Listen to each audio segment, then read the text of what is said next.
like to call to order the zoning and actually just zoning hearing today for the Lee County Board of County Commissioners. It's Wednesday, November 4th, 2020. Let's begin this morning with the Pledge of Allegiance. Please rise. I pledge allegiance to the flag of the United States of America and to the republic for which it stands, one nation, under God, indivisible, with liberty and justice for all. Thank you. You may be seated. All right, we have three cases on the agenda this morning. The first is the Elizabeth Gale Varley case. Let's ask our staff to introduce the first item. Good morning, Commissioners. For the record, Anthony Rodriguez, Principal Planner with the Department of Community Development. First case this morning is REZ 2019-00026, Elizabeth Gale Varley. This is property located at 15331 Thornton Road, and it is a request to rezone approximately 0.28 acres from agricultural AG2 to residential single-family RS1. The hearing examiner recommended approval, and there were no participants of record. Good deal. Commissioners, do you have any questions for our staff at all? All right. Does the applicant wish to make a presentation on this item? Okay. Seeing none, then there were no participants of record. Commissioners, does somebody wish to make a motion? So moved. Commissioner Manning moves approval. Do we have a second? Second from Commissioner Sandelli. Commissioner Sandelli seconds it. So do we have any further discussion on that, Commissioners? Do we have any objections? Okay, no objections. Then that motion carries unanimously. All right, our next case. Next case this morning is case number REZ 2019-00021, 128 Beth Stacy Boulevard. This is a request to rezone approximately 8.4 acres from residential multiple family RM2 to commercial C2. The hearing examiner recommended approval, and again, no participants of record on this case. Very good. Commissioners, do you have any questions for our staff on this one? Okay, seeing none, I'd like to ask, does the applicant wish to make a presentation on this item? No? Okay, very good. Commissioners, we have no public participants of record on this one. Does somebody wish to make a motion? Somebody second. All right, very good. So motion for approval from Commissioner Mann, and the second is from Commissioner Manning. Do we have any discussion on this, Commissioners? Okay, seeing none, are there any objections? No objections. That motion carries unanimously. All right, and our final case. Our last case this morning is DCI 2019-00001, Fort Myers Beach RV Resort Expansion. This is property located at 16229 and 16299 San Carlos Boulevard. This is a request to rezone approximately 20.45 acres from commercial C1, mobile home MH1, and recreational vehicle plan development RVPD to recreational vehicle plan development RVPD to allow the expansion of the Fort Myers Beach RV Resort. Will consist of a maximum of 45 additional RV sites and accessory and ancillary uses. The hearing examiner recommended approval with condition, and there were 7 participants of record on this case. Very good. Okay, Commissioners, do you have any questions for our staff on this one? Okay, no questions for the staff at this time. All right, I'd like to ask, does the applicant want to make a presentation? Yes, no.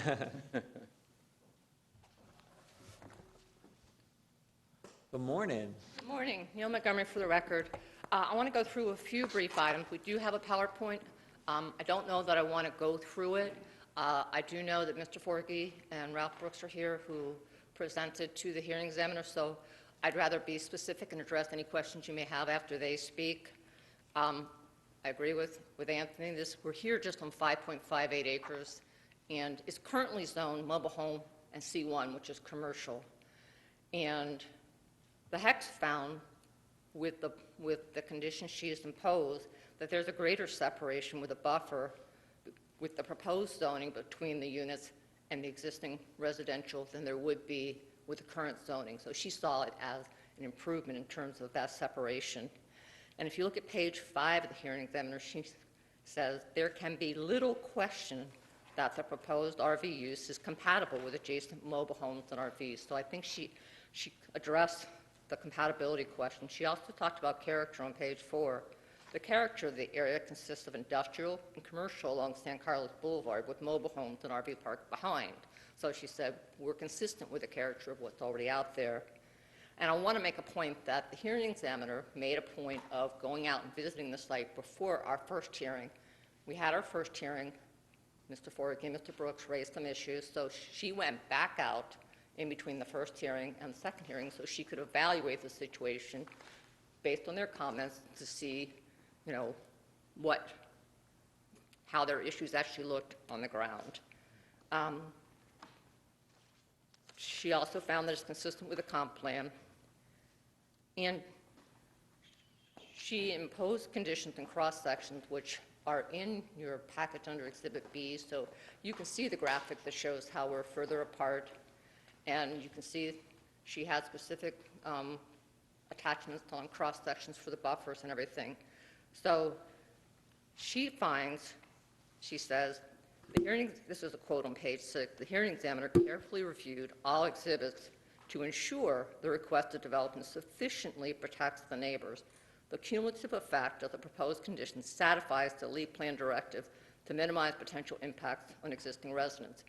So she went through, at the second hearing, all the issues that were raised by Mr. Forgy and Mr. Brooks. She asked us to specifically address them. She asked questions, and having done that, she found that we addressed those concerns and that the conditions included protect the neighbors. So with that, we'll let them speak, and if we need to show you graphics in order to respond, we'll do that. Okay, very Thank good. Thanks, Ms. Montgomery. Do we have any questions for the applicant at this time? No? Wait a minute. Yeah. Okay, very good. All right, at this time then, we'll go ahead and begin to call the participants of record. Terry Barnett? Terry Barnett? Okay, I don't see Terry. Do we have Ralph Brooks? Morning. Good morning, Commissioners. I'd like to thank Neil for her introduction. I think it's helpful because I will also be able to narrow the issues today. If we could put a slide of the site plan up on the screen, that would be helpful, the one that was just taken down. I represent 20 people who are adjacent to the property. It's been said they live in mobile homes. Well, their homes are pretty nice mobile homes. I've been out there and looked at them myself. They're really what I would call a manufactured home. They're upscale, much more so. Can I control the mouse? Yeah. Okay. I'm just trying to get you to the right slide here. That's a good one there. You can go back. The aerial's actually better. I'll point out where my clients are. So they live here, and they live here. And some live here next to the adjacent existing Fort Myers Beach RV resort. You'll see how some of these are like right up against the boundary. But here, this area is also currently, I believe, mobile home. So the hearing examiner was pointing out the difference, the setbacks between mobile homes is actually pretty small. I think it's, I forget the number, I think it's 7. Neil can tell us. But what we're talking about here is now changing this from mobile home, which is the light kind, to the RV. So you'll see how the RVs are angled in and they're spaced in here. So moving the RVs in here. Now the code is real specific. In 34939B, it says design criteria for RV PDs. That's recreational vehicle plan developments. That's what they're asking for. And it's important to remember plan development, okay? Even in the code for plan developments, it says all recreational vehicle parks are required to have a perimeter buffer of at least 40 feet wide, adjacent to and completely around the boundary of the site, except along that portion of a boundary abutting a parcel of land zone RV or RVPD. So 40 feet you have to have unless you're right up against another RV. And I've lost my mouse. Let me see. Whoops. Previous. So where I was pointing before anyway, my mouse isn't working, you can see that there should be 40 feet. So from my clients to the beginning of where the RV PD, there should be a 40-foot buffer. And that's what we're asking for today. We've narrowed our scope. We're saying, we know you're going to approve this RVPD. We want to have what the code requires, which is this 40 feet. Now, the applicant has asked for a deviation to take that 40 feet down to 25.2 and 40 feet to 28.8, I believe, or a deviation in that amount. If we just keep the 40 feet that the code requires for RVPDs, which this is, along the new boundaries, we're not even asking for it along the existing boundaries because it wasn't there, but now that we're expanding it, they should have to comply by the new RVPD buffer of 40 feet. So we're asking you to deny the deviations along the north and along the east. And I could point to those, but right where my clients are, they would like to see 40 feet before that begins. And the other reason is because their mobile homes are close together. They're actually close to the boundary. If it was going to be other mobile homes there, it wouldn't be a problem. But you can see in the aerial, the RVs are narrower, they're thinner, there's many more of them. And they certainly could accommodate the 40-foot. And you see the north is pointing to the left here. So you have to imagine the north turning this to the right 90 degrees to be matching the aerial. But they certainly could accommodate the 40 feet in there. It may have a couple less RV spaces. You might have 2 rows instead of 3 or a different way of accessing it. But you certainly could accommodate simply, if you look at the very northern tip, by taking off maybe 3, maybe 6 spaces. On the eastern side, you'd have to redesign a little bit. You might be able to move it a little bit to the west. But certainly, they're not entitled to the maximum number of RV spaces if they don't meet the required 40-foot buffer. So when we say in the code you get a maximum number of RVs, you still have to meet the other constraints that are in the code, and one of the constraints is this 40-foot buffer. And so we ask that you maintain that. Thank you. Thank you, Mr. Brooks. Thank you. All right, so we have next. Thank you, Mr. Manning, or Commissioner Manning, for your years of service. This may be the last time I get to appear in front of you. Thank you. Thank you, Commissioner. All right, very good. Catherine Campbell? Catherine Campbell here? Okay, very good. How about Scott Campbell? Okay, good morning. Morning, Commissioners. Morning. Thanks for hearing me. Just wanted to point out that myself and many of my neighbors who I spoke to last night didn't get any notification of this meeting.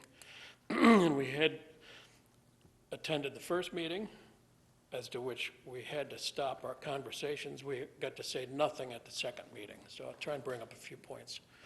I'm a property owner that's trying to improve my neighborhood, and I do abut the north side of the property. My setback of my home there is 7 feet off the lot line, which is in the code. It gives me no buffer if they cut back from their 40 feet, so we're really concerned about that. The drawing that the folks made showing a 20-foot setback, it was an artist's drawing, and one of these things at the last meeting. The drawing was quite off. The 20 feet's incorrect for our setbacks. It's actually 7. I'm living within the codes that I have. I'm trying to build a handicapped ramp on the front of my house, and I'm down to 4 feet on that. So without any deviations there, I'm living within the codes. I've got just barely enough room on the front of my house to build this ramp for my 90-year-old mother-in-law. That's in process. So that's partially why, if they build closer to us, I'm really concerned about the 40 feet. We got to maintain that. I'd like to see that, please. I'm also improving the property down in the corner where the old park is. It's right in the crook there. There's 2 houses that I tore down that were old mobile homes, but I plan on building a full home there. We're allowed to do that in our neighborhood.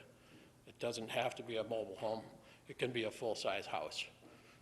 Again, my setbacks I'm going to live with there, so it's really important to us to have the full 40 feet setback. It's come to my attention that just to the south of my property, there's a drainage easement. Excuse me, Mr. Chairman, Yes, sir. could I ask Pause the that timer staff real quick. assist him with the mouse? Thank you. Because he's pointing and he understands, but I don't. And Thank you. You can touch the screen, Oh, okay. and it'll mark up for you. Oh, okay. Let me just clear it. Thanks, Rob. Yeah, no problem. Just hit the clear button if you want. The discussion about the drainage easement, the discussion about the handicap ramp, all this is new, not in the record. Yeah. So I have concerns about all of the testimony that's being given here. Okay, so Mr. Campbell, so in the advertised rules for this hearing, it says that you can present the information that you presented at the hearing below, at the hearing examiner's hearing, but you can't present anything new at this hearing. So if you could, the remainder of your comments, and I'm going to give you whatever time you had left, but if you could keep the remainder of your comments to what you presented at the hearing examiner, okay? And can I talk about what they presented in their second meeting, an artist drawing that was incorrect? Well, I mean, we want to try and stay as closely to your testimony at the hearing examiner. I guess that's the best guidance I can give you. Okay. Well, the setbacks are really important to us. Again, this is my house that's 5 feet, 7 feet from the lot line, which is really concerned to me relating to the 40-foot setback. I've acquired this property on the south side that I circled for you. And I've got the same issue there with setbacks and whatnot.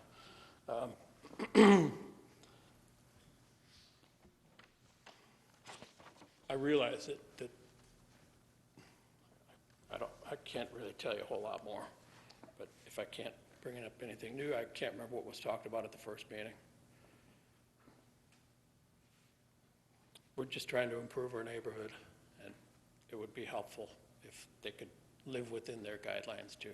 I know that the process is, I'm not against the development, but just to live within their means.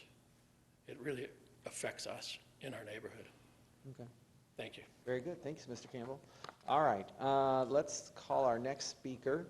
I have Max Forgy.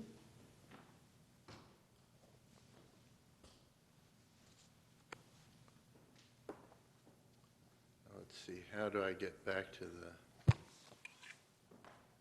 Hey. You have your own PowerPoint? it's in here.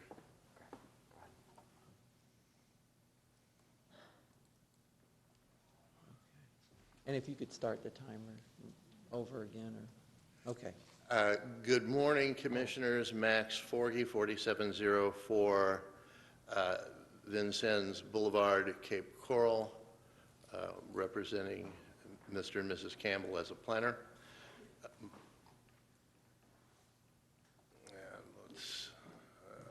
Okay. My qualifications are on file. I'm the member in good standing of the American Institute of Certified Planners. Now that's better. There are two main issues here, and they are opposite sides of the same coin: compatibility and buffers. Compatibility, there are three aspects to compatibility.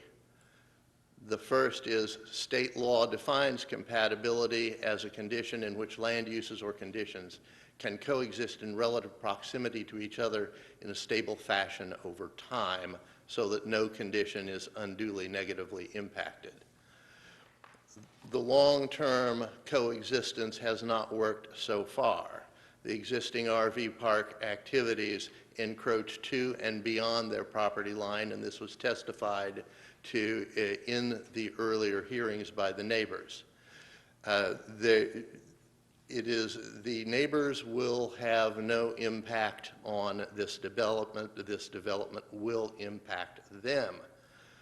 The second aspect of compatibility is that the proposed use is incompatible with neighboring uses as defined in Lee County LDRs, which say that compatible means either a positive relationship based on fit, similarity, or reciprocity of characteristics, or a neutral relationship. This application, if developed as proposed, will impose a recreational vehicle use right next to long existing single-family units. Neighbors have testified as to the poor fit, drawing upon past practices of the same owner. If you look at that rectangular portion that was shown earlier, you see that the RVs are right up against the wall. This raises the question of how well enforced a setback would be. And finally, it is incompatible with the recreational vehicle siting standards in the Lee County Land Development Code, which Mr. Brooks already described. And skipping forward, this is in your code. All recreational vehicle parks created or additions added to the existing parks after 1985 must provide a 40-foot wide perimeter buffer area with a vegetative visual screen. The 40-foot perimeter buffer has been required since 1985 for all new RV parks, and that standard was in place when the neighbors, my clients, bought their properties. And yes, a deviation is possible. Lee Plan Policy 515, encroachment, just this last sentence, the Land Development Code will continue to require appropriate buffers for new developments. 40 feet is the standard that's already there. The neighbors to this property ask that you preserve that 40-foot perimeter setback for the use and enjoyment of their property. They ask that you require an opaque wall 40 feet from the neighbors' properties, and they are deeply concerned about fire safety. Once again, I'm pointing back to that wall that has the RVs right next to it. That is a fire hazard in their opinion. I'm going to skip my findings. I want to suggest that if you're going to grant a deviation in a case such as this, the neighboring property should be vacant or very underutilized, not one that has existing residential single-family properties right next to it. They will be impacted by noise, etc. Those are the reasons for denying. And finally, Commissioner Manning, this is our last hearing after 35 or so years. I wish you the best of luck in future endeavors. Thank you. Thank you. All right. Our next speaker is John Hughes, followed by Deborah Specht. John, are you here? John Hughes? Okay, I don't see John Hughes. How about Deborah Specht? And I don't see Deborah Specht. All right, that concludes all of our participants of record. Let's give the applicant a chance to address the concerns that were raised here. Yes, thank you, Commissioners. I would note that the existing part, the hearing examiner notes, was built in the 60s, and that these changes don't affect the existing park, except the hearing examiner noted to bring it more into compliance, that there will be more overall open space when this is developed. She did look at the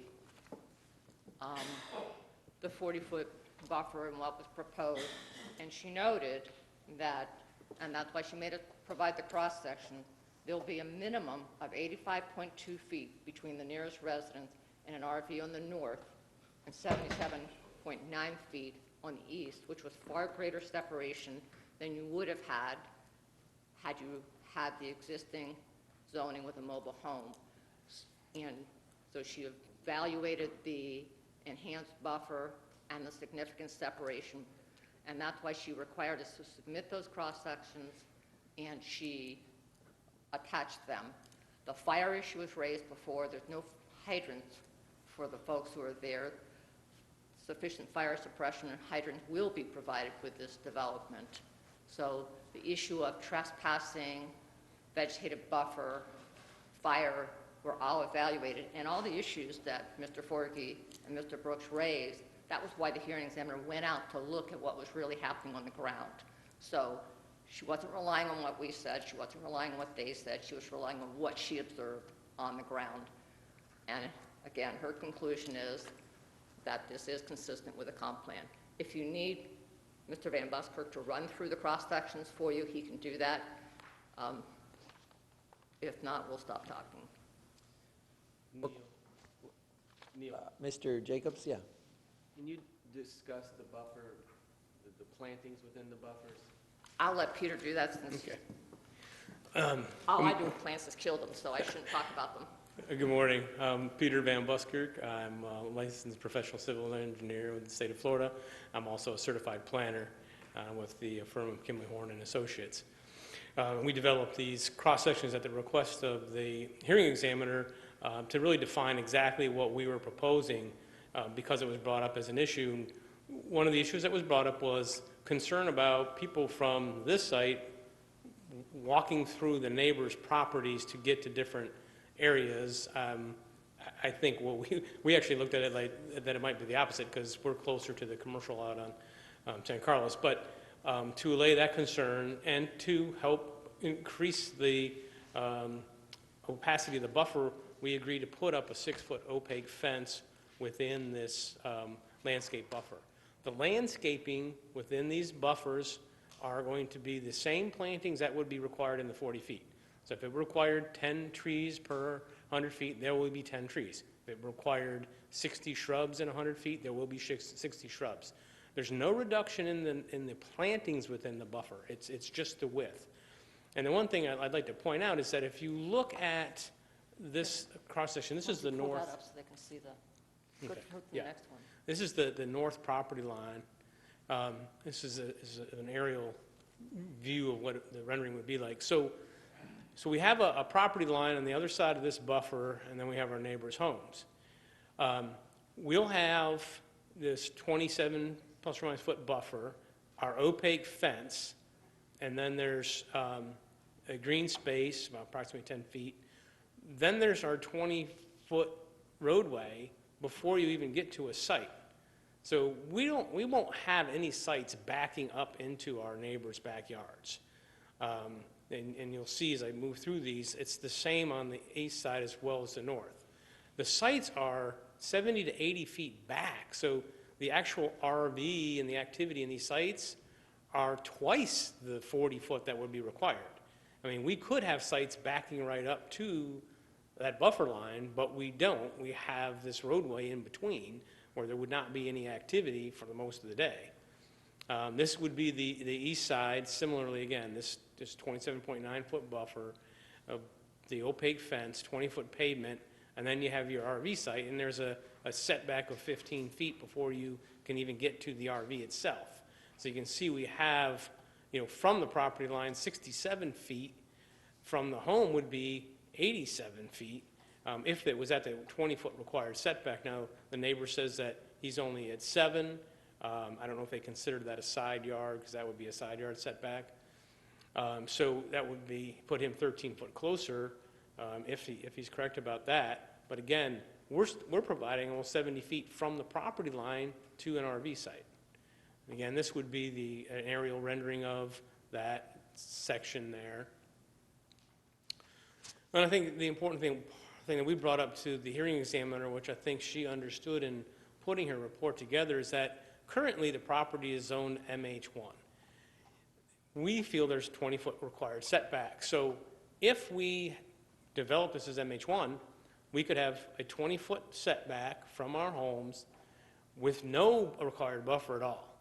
So there would be no vegetation, no fence between the properties if it developed as it could today with no changes, no requests.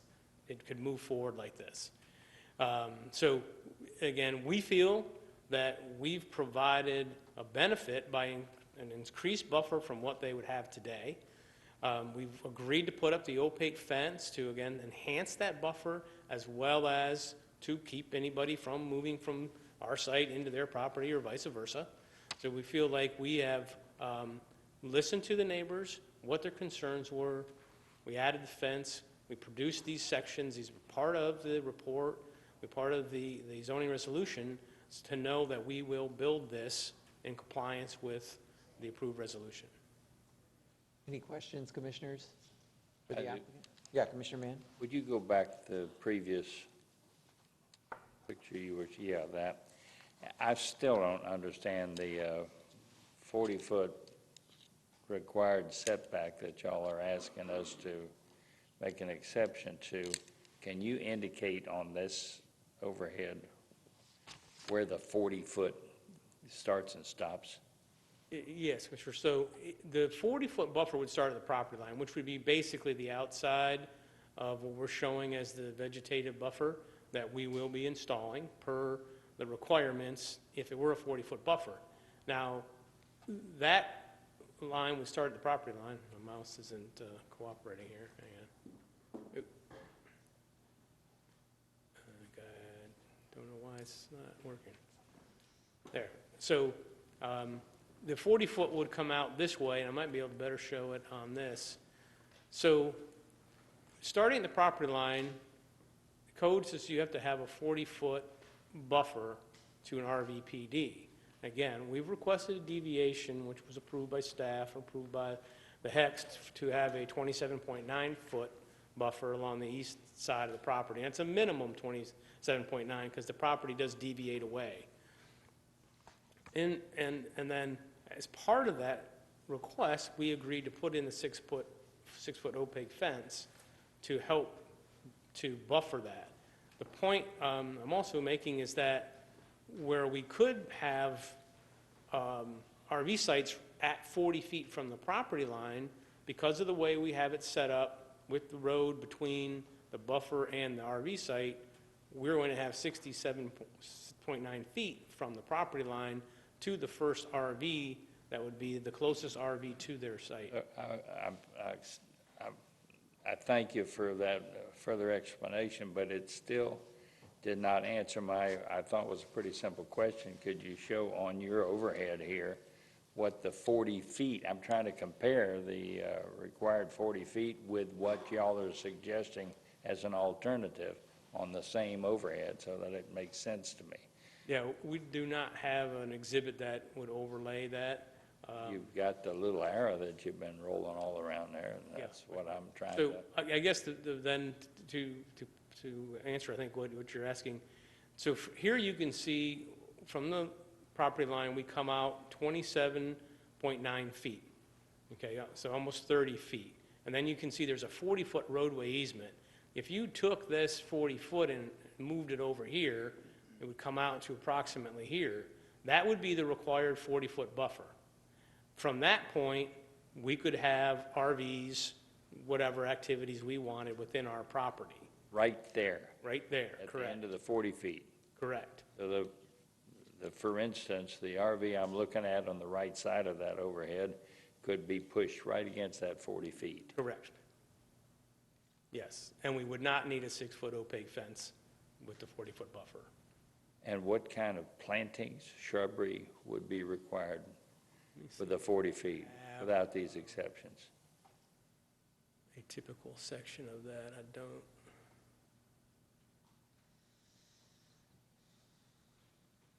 Oh, yeah, here we go. So we have 66 shrubs, and this is a per 100 foot. 66 shrubs that will be planted 36 inches on center, and they have to be 60 feet in height. Canopy trees, you have 5 canopy trees required. Okay, I'm sorry, again, I apologize, Mr. Chairman. If I could help. I was up late last night, and I'm not thinking quite as quickly as I normally would. But was there any buffering in terms of bushes and trees with the 40-foot, the existing? Yes, sir, there was. The same that we're proposing in this typical 100 feet, we would have provided in a 40-foot if we had a 40-foot buffer. Okay, look, one last question. I don't know which one of you wants this, if I may. What is the activity in the RV? Are these going to be, I see RVs that people up north or from Canada even buy, and they leave them here, and they come down part of the year, and they stay there, and those RVs never move. But there are others which are KOA parks where they come in and they move every night or every week.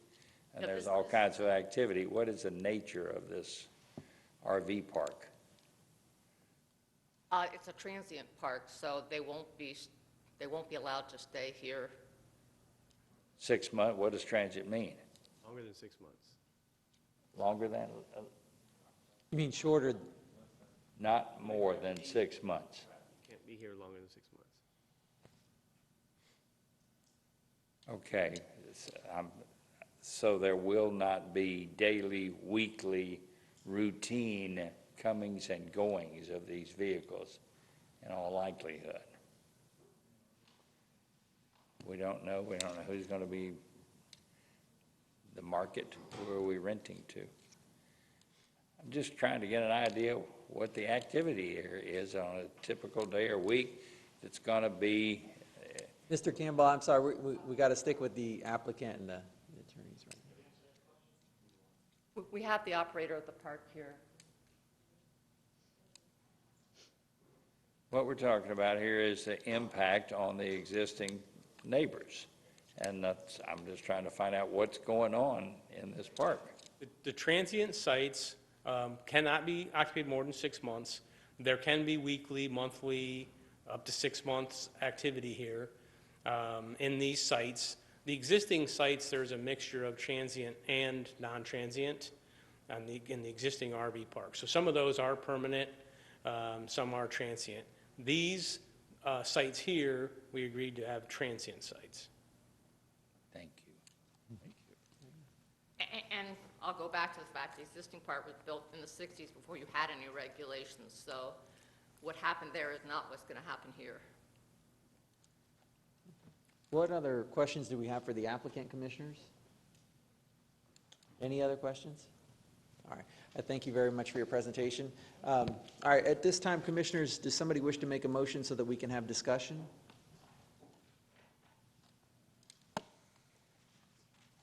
Let's wait to see for our Chairman, I'll move the hearing examiner's recommendation with conditions. Okay, so we have a motion for approval of the hearing examiner's recommendation with conditions by Commissioner Manning. Do we have a second? Second from Commissioner Pendergrass. Okay, very good. Do we have discussion, commissioners? I just want to say I feel more Commissioner Pendergrass. comfortable with the project after seeing the visualizations showing the buffer, how far it's going to be at 67 feet from the house. That area is the whole area is very small and very tight now as it is, so this is going to give more relief and more green space for that with the RVs being away from the houses, because I had the same concerns that Commissioner Mann probably had, them being so close to the houses, but the visualization shows that it's more distance there. I think that was my concern as well. I'm trying to figure out the spacing, that there is not an RV right up against that 40-foot line. It appears that from the drawings and everything that was said, that that distance is greater. You do have a roadway, but I think separation from the property line is the most important factor, which seems to be taken care of here. Very good. Any other questions or discussion? I have one just for our staff, and Mr. Sager, I'll let you, get it off to whoever can answer it the best. But so the cross sections are extremely helpful here in illustrating the actual physical space between where the RVs will be and the mobile homes are. What mechanism do we have to enforce the cross section to make sure that it is indeed built that way and maintained that way into the future? Yes, sir. I'm going to ask Mr. Rodriguez to address that. And just, if I could, real quick, Mr. Chair, one of the participants of record mentioned interested party notification. If you just want to confirm that in addition to legal notices, the interested party email was sent out on October 20th, so that did happen. And with that, I'd like to ask staff to address your question. Okay. Sure. Just very briefly, the cross-sections that were presented to you by the applicant have been incorporated into the master concept plan. The master concept plan is now 8 sheets. It started with about 3 sheets. So as this project comes in to get developed with a development order application, staff at that point would review the development order plans for consistency with those cross-sections. So if it doesn't get built like this, then basically it's not going to pass inspection? Is that the way to look at it? The development order application wouldn't even be approved. Right, okay. Comment would come out to say, you need to be consistent with the cross-sections that are shown attached to the master concept plan. What if, I hate to throw a hypothetical at you, but, in a scenario where 3 years from now, something changes, what happens then? Will code enforcement go out there and say, nope, they moved something and this isn't right, and make them come back into compliance with their development order? Is that how that would work? Correct. If a project is issued a certificate of compliance, and at some point in the future, the buffer content or width is no longer in compliance with the approved development order, at that point, code enforcement proceedings would occur, and the applicant would be either required to amend the plan development through this process, or to bring the buffers back into compliance with what was approved. Okay, very good. All right, so we have a motion on the floor, Commissioners. Any other questions or discussion before we call the question? Not for me. Okay, seeing no further discussion, then I'll go ahead and call the question. Are there any objections to the motion? Okay, I see none, so the motion carries unanimously. And that concludes all the business before us today. We're adjourned.